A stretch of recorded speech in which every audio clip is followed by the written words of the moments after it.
Hello friends, welcome back to Melina kitchen. நம்ம இன்னைக்கு மெலினா கிச்சனில் கரம் மசாலா பொடி எப்படி பண்ணுறதுன்னு தான் பார்க்க போகிறோம்.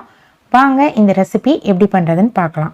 ஃபஸ்ட்டு இந்த ரெசிபி பண்ணுறதுக்கு நம்ம எல்லா பொருட்களையும் மிதமான சூட்டில் வறுத்து எடுத்துக்கலாம். அதுக்கு ஒரு பேனில் 1 டேபிள் ஸ்பூன் கிராம்பு, 20லேருந்து 25 ஏலக்காய், 2 துண்டு பட்டையை இப்படி உடச்சி எடுத்திருக்கேன், 4 நட்சத்திர சோம்பு, 2 டேபிள் ஸ்பூன் சோம்பு, 2 டேபிள் ஸ்பூன் ஜீரகம், 1/2 டேபிள் ஸ்பூன் மிளகு, 4 வரமிளகாய். நீங்கள் மிளகாய் அதிகமாக சேர்க்குறதா இருந்தாலும் சேர்த்துக்கலாம்.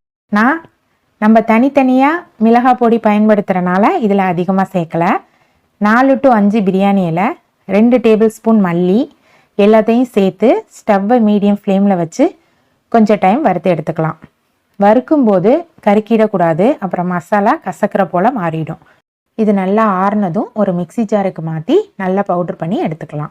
இப்போ கரம் மசாலா பவுடர் ரெடி ஆயிடுச்சு. இது போல் நல்ல நைஸாக அரைச்சி எடுத்துக்கலாம்.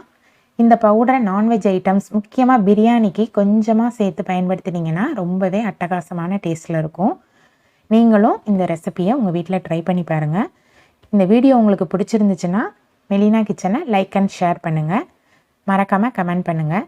இது போல் வெரைட்டியான சமையலுக்கு மெலினா கிச்சனை சப்ஸ்கிரைப் பண்ணிக்கோங்க.